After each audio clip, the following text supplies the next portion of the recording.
Welcome back. Bulletin का आगाज करेंगे और खबर देंगे फौजी अदालतों में सिविलियंस के ट्रायल से मुतालिक फैसले के खिलाफ इंट्रा कोर्ट अपीलों पर समाअत। जस्टिस अमीरुद्दीन खान की सरबराही में सुप्रीम कोर्ट के 7 रुकनी आईनी बेंच ने समाअत की। वकील सलमान अकरम राजा अपने दलाइल में कहा, सादा लफ्जों में बात की जाए तो सिविलियंस के बुनियादी हुकूक खत्म करके कोर्ट मार्शल नहीं किया जा सकता। सिविलियंस का कोर्ट मार्शल शफाफ ट्रायल के बैनुल अक़वामी तकाज़ों के भी खिलाफ है। जस्टिस नईम अख्तर अगवान ने रिमार्क्स दिए कि बैनुल अक़वामी उसूलों में कहीं नहीं लिखा कि सिविलियंस का कोर्ट मार्शल नहीं हो सकता। सलमान अकरम राजा ने कहा, दुनिया भर के मिलिट्री ट्रिब्यूनल्स के फैसलों के खिलाफ अपीलें अदालतों में जाती हैं। जस्टिस जमाल मंदखिल ने इस्तफसार किया कि अगर बैनुल अक़वामी उसूलों पर अमल न किया जाए तो नतीजा क्या होगा। सलमान अकरम राजा बोले कि बैनुल अक़वामी उसूलों पर अमल न करने का मतलब है कि ट्रायल शफाफ नहीं हुआ। सलमान अकरम राजा का कहना था कि तमाम ममालिक बैनुल अक़वामी उसूलों पर अमल दरामद की रिपोर्ट अक़वाम मुत्तहिदा को पेश करते हैं, जिस पर UN की इंसानी हुकूक कमेटी रिपोर्ट्स का जायजा लेकर अपनी राय देती है। सलमान अकरम राजा ने बताया कि अक़वाम मुत्तहिदा की इंसानी हुकूक कमेटी के मुताबिक पाकिस्तान में फौजी अदालतें आज़ाद नहीं। रिपोर्ट में हुकूमत को फौजी तहवील में मौजूद अफराद को जमानत देने का कहा गया। इसी तरह यूरोपीय कमीशन के मुताबिक 9 मई को एहतजाज करने वालों का कोर्ट मार्शल करना दुरुस्त नहीं।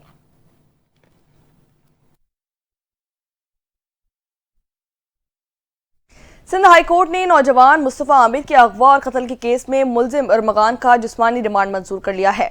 अदालत ने मुलजिम का 5 रोजा जिस्मानी रिमांड मंजूर किया। मुलजिम अरमगान अदालत में मुस्तफा आमिर के कत्ल से मुकर किया। अरमगान ने कहा कि मैंने मुस्तफा को नहीं मारा, मुझे फंसाया जा रहा है। दौरान समाअत अदालत ने सवाल किया कि क्या कस्टडी कहाँ है।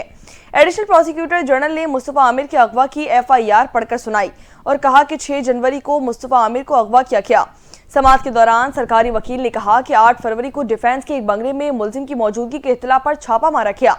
मुलजिम ने पुलिस पार्टी पर फायरिंग की। मुलजिम की फायरिंग से पुलिस एहलकार जख्मी हुआ था और मुलजिम की 1 माह का जिस्मानी रिमांड भी मांगा गया था, जो कि नहीं मिला। सरकारी वकील ने कहा कि मुलजिम के कब्जे से मगवी का एक मोबाइल फोन भी मिला। रिकॉर्ड के मुताबिक मुलजिम के खिलाफ पहले भी 5 मुकदमात दर्ज किए जा चुके हैं। सिंध हाई कोर्ट ने कहा कि मारपीट की वजह से जिस्मानी रिमांड नहीं मिला, बताएं क्या तशद्दुद हुआ है। मुलजिम अरमगान ने अदालत में बताया कि उन्होंने मुझ पर तशद्दुद किया है। मुलजिम की शर्ट ऊपर करके दिखाया गया तो कोई निशान ना मिला, जिस पर मुलजिम अरमगान ने कहा कि जिस्म के निचले हिस्से पर तशद्दुद का निशाना बनाया गया है। अदालत ने जिस्मानी रिमांड की इस्तदा पर फैसला महफूज कर लिया है।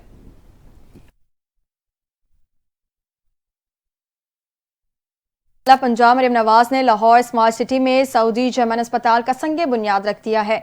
वज़ीर आला मरियम नवाज शरीफ ने बतरजी ग्रुप के सरबराह बतरजी के साथ बटन दबाकर सऊदी जर्मन अस्पताल का संगे बुनियाद रखा। बतरजी मेडिकल सिटी में मजमूई तौर पर 500 बेड्स होंगे। सऊदी जर्मन अस्पताल 300 बेड्स पर मुश्तमिल और उसकी तामीर पर $250 मिलियन लागत आएगी। सऊदी जर्मन अस्पताल दुनिया भर की जदीद तिब्बी टेक्नोलॉजी और मयारी इलाज की खदमात के लिए नुमाया है। अस्पताल लाहौर समेत पंजाब भर के आवाम को आला मयार की जदीद तिब्बी सहूलियात फराहम करेगा। सऊदी जर्मन अस्पताल को जदीद मेडिकल टेक्नोलॉजी और बैनुल अक़वामी मयार की सहूलतों से आरास्ता किया जाएगा। लाहौर में कायम होने वाले सऊदी जर्मन अस्पताल से नौजवानों को रोजगार के नए मौके मुयसर होंगे। सऊदी जर्मन अस्पताल नेटवर्क सऊदी अरब, मुत्तहिदा अरब अमारात, मिस्र, मराकश और यमन में कामयाबी से खदमात फराहम कर रहा है। वज़ीर आला पंजाब मरियम नवाज ने कहा कि पंजाब में हेल्थ सिस्टम में बेहतरी के लिए निजी शोबे का खैर मकदम करेंगे। पंजाब का पूरा हेल्थ सिस्टम बदलना और बेहतर करना चाहती हूँ। नया अस्पताल सेहत आमा में बेहतरी और फलाही मुआशरे के क़याम के लिए संगे मील साबित होगा।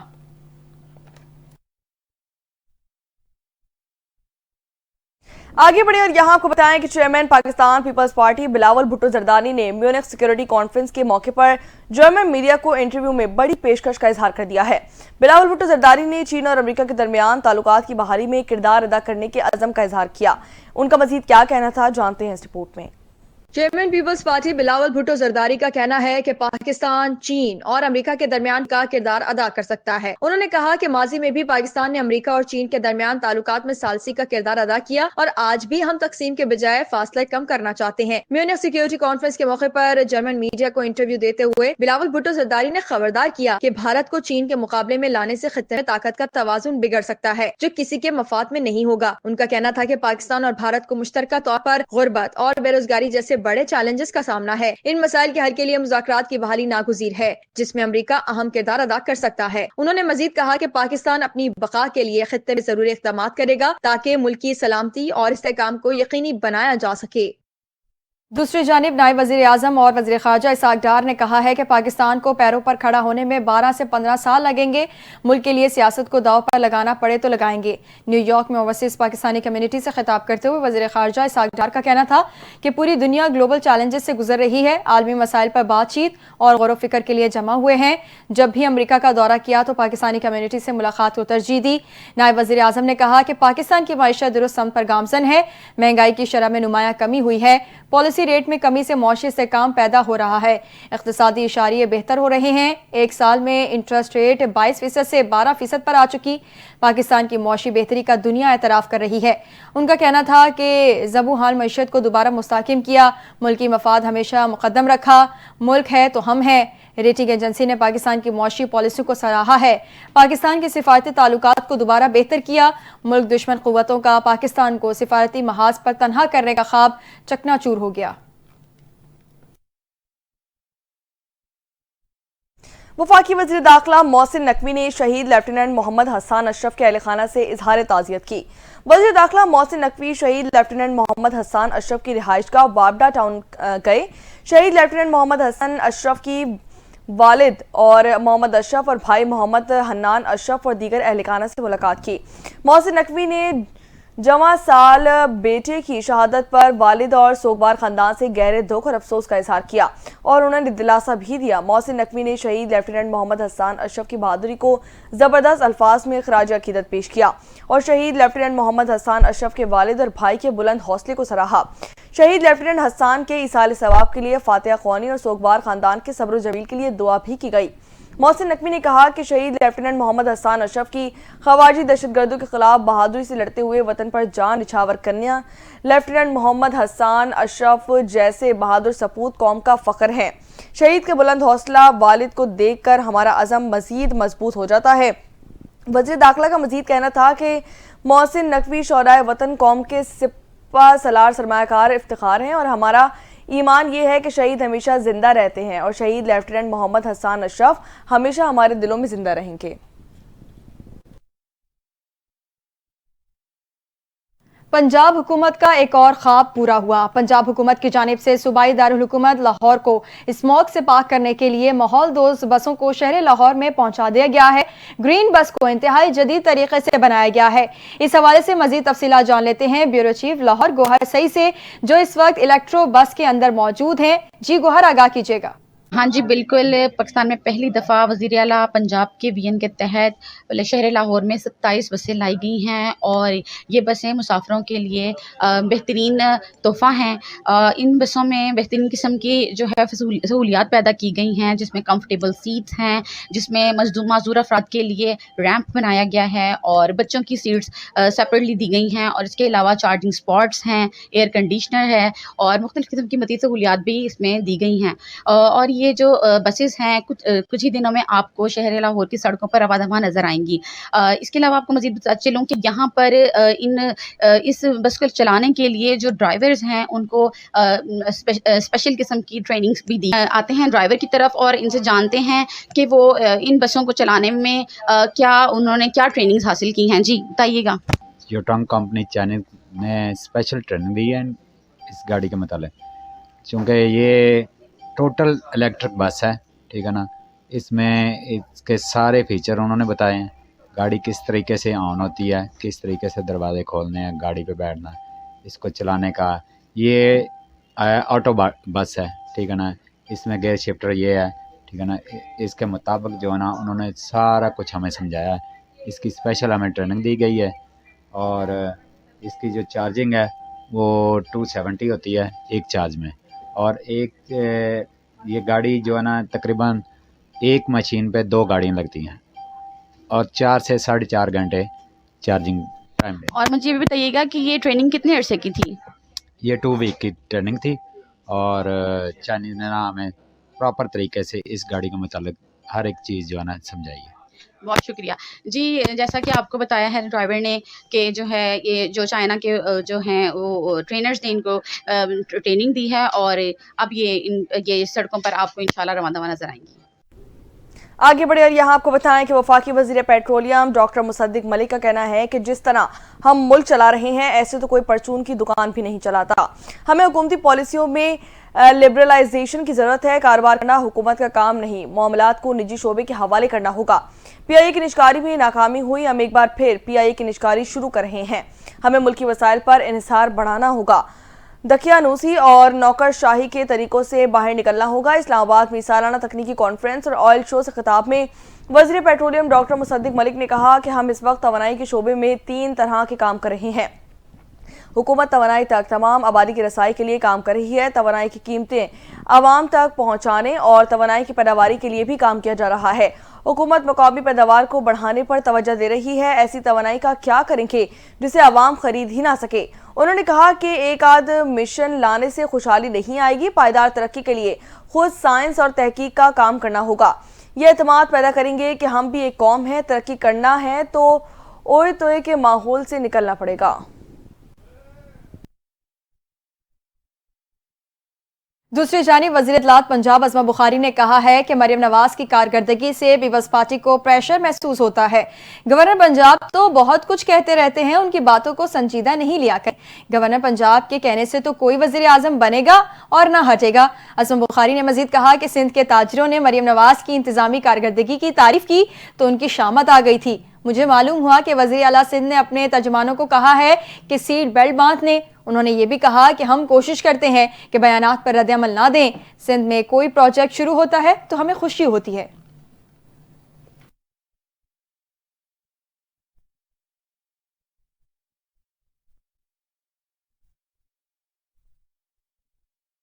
अपोजिशन लीडर, कौमी असम्बली और रहनुमा पाकिस्तान तहरीक इंसाफ उमर अयूब ने कहा है कि हुकूमत में आकर 26वीं आईनी तरमीम को खत्म करेंगे।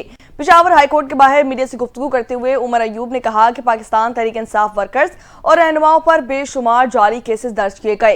हुकूमत के साथ कोई राब्ता नहीं है, तमाम सियासी कैदियों की रिहाई की कोशिश की जा रही है। उमर अयूब ने मजीद कहा कि आलमी मालियाती फंड के वफ्द ने भी अदलिया से बात की है। रूल्स ऑफ लॉ पाकिस्तान में नहीं है। लोग जमीन फरोख्त करके मुल्क छोड़ रहे हैं। नौजवान लाखों रुपए देकर बैरून मुल्क जा रहे हैं। पाकिस्तान में कुव्वत खरीद कम हो रही है। रहनुमा पाकिस्तान तहरीक इंसाफ का मजीद कहना था कि कल असम्बली में वोट कास्ट के अमल को रोक दिया गया था। पाकिस्तान में तमाम अपोजिशन जमातें मुत्तहिद हो गई हैं। रमजान के बाद एक भरपूर मुहिम चलाई जाएगी। 26वीं आईनी तरमीम को जब हुकूमत आएगी तो खत्म करेंगे। कराची में जेल चुरंगी के करीब वाटर टैंकर की मोटरसाइकिल को टक्कर के नतीजे में एक शख्स जान बहक हो गया। पुलिस के मुताबिक वाटर टैंकर ड्राइवर्स मुबैना तौर पर रेस लगा रहे थे। इस दौरान मोटरसाइकिल सवार जद में आ गया। हादसे में जान बहक होने वाले शख्स की शनाख्त रशीद के नाम से हुई। पुलिस के मुताबिक जेल चुरंगी के करीब मुश्तइल अफराद ने 5 वाटर टैंकर्स को आग लगा दी, ताहम फायर ब्रिगेड ने टैंकर्स में लगने वाली आग को बुझा दिया। दूसरी जानिब वज़ीर दाखिला सिंध ज़िया लंजार ने जेल चुरंगी के पास टैंकर्स जलाने के वाक़े का नोटिस ले लिया। एलामी के मुताबिक वज़ीर दाखिला सिंध ने पुलिस हुकाम से रिपोर्ट तलब कर ली। रवा साल 1 जनवरी से अब तक कराची शहर में मुख्तलिफ ट्रैफिक हादसात में अब तक 100 से ज़ायद शहरियों की अमवात रिपोर्ट हो चुकी हैं।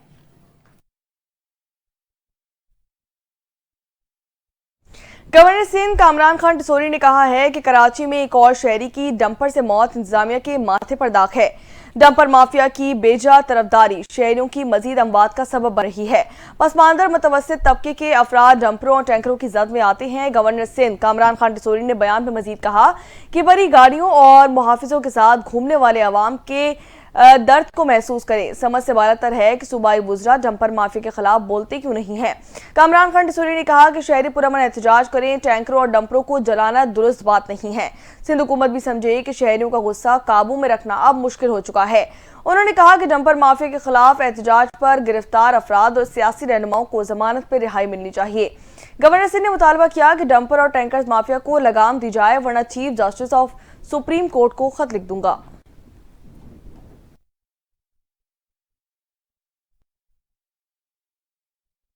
वज़ीर इत्तलात पंजाब अज़मा बुखारी स्टेज अदाकार लकी डियर की तीमारदारी के लिए उनके घर पहुंच गईं। अज़मा बुखारी ने स्टेज अदाकार लकी डियर के घर जाकर उनकी खैरियत दरियाफ्त की और वज़ीर आला पंजाब मरियम नवाज की जानिब से अदाकार लकी डियर को 25 लाख रुपए का चेक दिया। फूलों का गुलदस्ता भी पेश किया। अज़मा बुखारी ने कहा कि फनकार हमारा कीमती असासा हैं और उनकी बदौलत पाकिस्तान की दुनिया भर में पहचान हुई है। उन्होंने पंजाब के थिएटर्स की मुनफरिद पहचान पर भी रोशनी डाली और कहा कि उनका मकसद थिएटर्स को हकीकी मायनों में फैमिली थिएटर बनाना है। अज़मा बुखारी ने महफिल थिएटर और नाज थिएटर का अचानक दौरा भी किया, जहां उन्होंने बैक स्टेज का मुआयना किया, सफाई के मयार का जायजा लिया और अदाकारों के ड्रेसिंग रूम्स का भी मुआयना किया। इसके अलावा उन्होंने थिएटर्स में कायम कैफेटेरिया और कैंटीन के खाने के मयार का भी चेक किया। वज़ीर इत्तलात ने अदाकार आगा माजिद और जफरी खान समेत दीगर से भी मसाइल भी दरियाफ्त किए और उन पर तबादला ख्याल किया।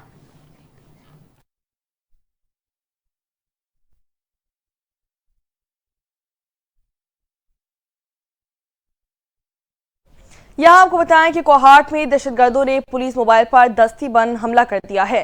पुलिस हुक्काम के मुताबिक कोहाट के इलाके शारीपुर में दहशतगर्दों ने पुलिस मोबाइल पर दस्ती बम से हमला किया, जिसमें एक पुलिस एहलकार जख्मी हुआ। जवाबी कार्रवाई में एक दहशतगर्द को हलाक कर दिया गया।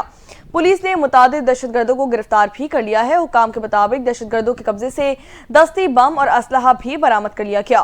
पुलिस हुक्काम के मुताबिक हमले में पुलिस मोबाइल को नुकसान पहुंचाया गया। पुलिस ने इलाके को घेरे में लेकर सर्च ऑपरेशन शुरू कर दिया है।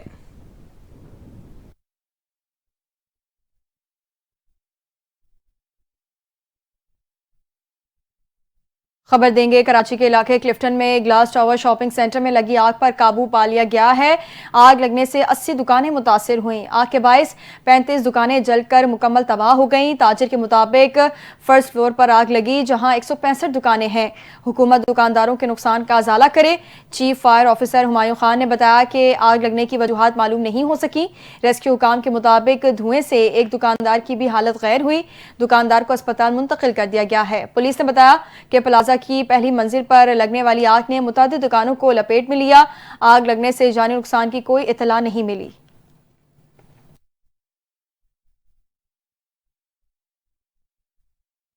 सानिया समझौता एक्सप्रेस को 18 बरस बीत गए। वाज़ेह सबूत मौजूद होने के बावजूद जालिमाना वाक़ये में मुलविस मुजरिमों को अभी तक सजा नहीं दी गई।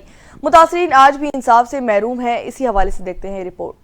फरवरी 2007 को भारतीय हिंदू इंतहा पसंदों ने पाकिस्तानी और भारतीय शहरियों समेत 68 बेगुनाह अफराद को रियासती दहशतगर्दी का शिकार बनाया। 18 फरवरी 2007 को दिल्ली और लाहौर के दरमियान चलने वाली समझौता एक्सप्रेस को पानीपत के मकाम पर आग लगा दी गई। आग में 43 पाकिस्तानी, 10 भारतीय शहरी जबकि 15 नामालूम अफराद समेत 68 अफराद हलाक हुए। दहशतगर्दाना हमले में 10 पाकिस्तानी और 2 भारतीय जख्मी भी हुए। वाक़े के बाद राष्ट्रीय स्वयं सेवक सिंह के कारकुन कमल चौहान की गिरफ्तारी ने भारतीय साजिश का भांडा फोड़ दिया। तहकीकात के दौरान RSS के रहनुमा स्वामी इस्मानंद और उनके साथियों को जुडिशियल मजिस्ट्रेट के सामने समझौता एक्सप्रेस सानिया का जिम्मेदार साबित किया गया। तहकीकात के दौरान भारतीय फौजी अफसर लेफ्टिनेंट कर्नल पुरोहित को भी गिरफ्तार किया गया। कर्नल पुरोहित ने भी समझौता एक्सप्रेस सानिया की तहकीकात के दौरान खुद एतराफ किया कि उसने पाकिस्तान और भारत के दरमियान मुसल्लह तसादुम शुरू करने के लिए हिंदू दहशतगर्दों को तरबियत दी। समझौता एक्सप्रेस वाक़े की मास्टरमाइंड अभीना भारत नामी तंजीम थी। अभीना भारत की बुनियाद 2006 में भारतीय फौज के रिटायर्ड मेजर रमेश उपाध्याय और लेफ्टिनेंट कर्नल प्रसाद श्रीकांत पुरोहित ने रखी थी। रिपोर्ट्स के मुताबिक लेफ्टिनेंट कर्नल प्रसाद पुरोहित इस वक्त इंटेलिजेंस कोर से ताल्लुक रखने वाला हाजिर सर्विस फौजी अफसर था। भारत ने बेशुमार मरतबा पाकिस्तान मुखालिफ मीडिया मुहिम और फॉल्स फ्लैग ऑपरेशंस का सहारा लिया, लेकिन समझौता एक्सप्रेस की तरह मोदी सरकार का हर एक हरबा खुद ही बेनकाब हो चुका है। समझौता एक्सप्रेस के मुतासरीन 18 साल से इंसाफ की मतलाशी हैं, लेकिन हिंदुस्तान का अदालती निजाम भी मजाक बन चुका है। हिंदुस्तान की कौमी तफ्तीशी एजेंसी की एक खुसूसी अदालत ने समझौता एक्सप्रेस बम धमाके केस में स्वामी सीम आनंद समेत सभी 4 मुलजिम बरी कर दिए हैं। मोदी हुकूमत की जानिब से सरकारी सतह पर हिंदुत्व के प्रचार ने भारत की एक नाम निहाद सेक्युलर रियासत होने का ढोंग भी दुनिया पर आश्कार कर दिया।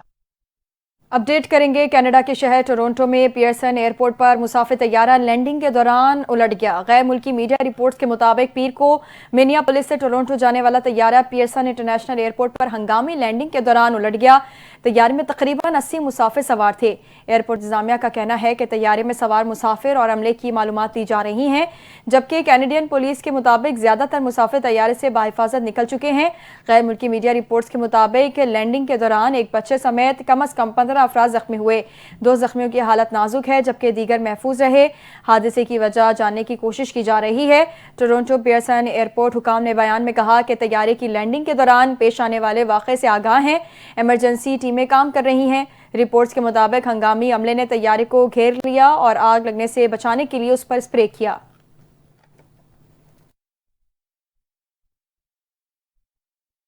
सऊदी वली अहद शहजादा मोहम्मद बिन सलमान से अमरीकी वज़ीर ख़ारजा मार्को रूबियो की मुलाकात हुई, जिसमें बैनुल अक़वामी सूरत हाल पर तबादला ख्याल किया गया। सऊदी अरब मीडिया के मुताबिक सऊदी वली अहद शहजादा मोहम्मद बिन सलमान से अमरीकी वज़ीर ख़ारजा मार्को रूबियो ने रियाद में मुलाकात की, जिसमें दोनों रहनुमाओं ने इलाकाई और बैनुल अक़वामी सूरत हाल पर तबादला ख्याल किया।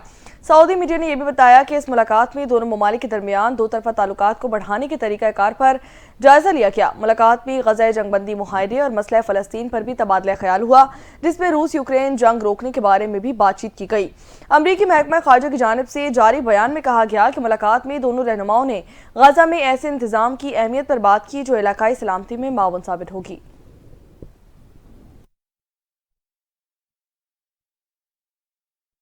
अमरीका के वस्ती और मशरक़ी हिस्सों में शदीद बर्फानी तूफान, तेज़ हवाओं और शदीद सर्दी के बायस हलाकतों की तादाद 19 हो गई।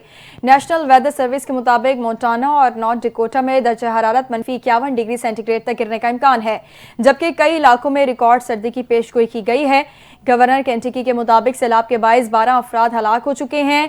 वेस्ट वर्जीनिया और जॉर्जिया में भी एक हलाकत की तस्दीक हुई है, जबकि कई अफराद लापता हैं। हुकाम ने मुतादिर रियासतों में हंगामी सूरत हाल नाफिज कर दी। शहरियों को घरों में रहने की हिदायत भी की गई है। गुज़िश्ता 24 घंटों के दौरान 1000 से ज़ायद अफराद को रेस्क्यू किया गया। शदीद बर्फानी तूफान के बायस मगरबी वर्जीनिया, पेंसिल्वेनिया और मैरीलैंड में 50,000 से ज़ायद सार्फिन बिजली से महरूम हैं।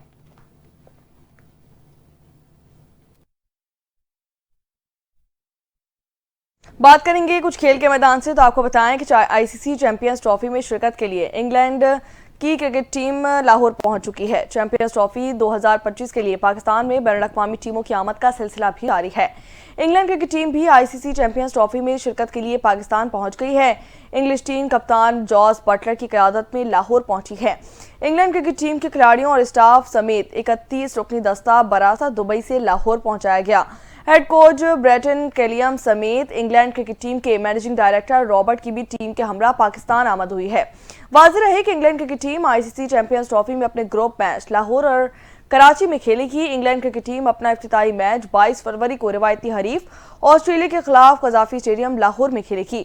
इंग्लैंड का दूसरा मैच अफगानिस्तान के खिलाफ 26 फरवरी को लाहौर में शेड्यूल है, जबकि इंग्लिश टीम अपना तीसरा और आखिरी ग्रुप मैच 1 फरवरी को जनूबी अफ्रीका के खिलाफ नेशनल स्टेडियम कराची में खेलेगी।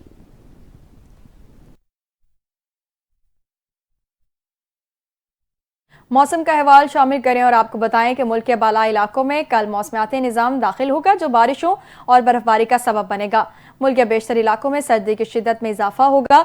महकमा मौसमियात के मुताबिक 19 से 21 फरवरी के दौरान इस्लामाबाद, पंजाब, खैबर पख्तूनख्वा, गिलगित बल्तिस्तान और कश्मीर में वक्फे से बारिश और पहाड़ों पर बाज़ मकामात पर बर्फबारी का इम्कान है।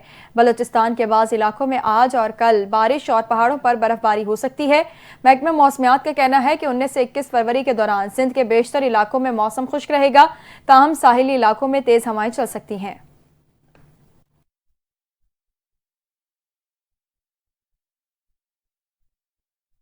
अदाकारा महविश हयात शानदार अदाकारी के बाद मौसीकी की दुनिया में भी कदम रखने को तैयार हैं। अदाकारा का कहना है कि वह अब मौसीकी पर ज्यादा तवज्जो दे रही हैं। देखते हैं ये रिपोर्ट। पाकिस्तान शोबिस की खुबरू अदाकारा महविश हयात ने किया बड़ा ऐलान। कहती हैं, अदाकारी के बाद अब मौसीकी की दुनिया में कदम रखने जा रही हूँ। एक इंटरव्यू में महविश हयात ने बताया कि जल्द ही उनके 2 नए गाने रिलीज किए जाएंगे। इंकशाफ किया कि एक गाना भारतीय मारूफ पॉप गुलकार हनी सिंह के साथ होगा। अदाकारा का कहना है कि वह मौसीकी पर ज्यादा तवज्जो दे रही हैं और उम्मीद करती हैं कि मद्दाहों को उनके गाने पसंद आएंगे। महविश हयात ने ये भी बताया कि वो अपनी एक फिल्म मुकम्मल कर चुकी है, जो कि ईद उल अजहा पर नुमाइश के लिए पेश की जाएगी। ताहम अदाकारा ने फिल्म का नाम जाहिर नहीं किया। कुछ रोज कबल अदाकारा महविश हयात ने कहा था कि वो अब शादी के बारे में संजीदगी से सोचने लगी हैं। ताहम अब तक उन्हें जीवन साथी नहीं मिल सका है। न्यूज़ स्टूडियो से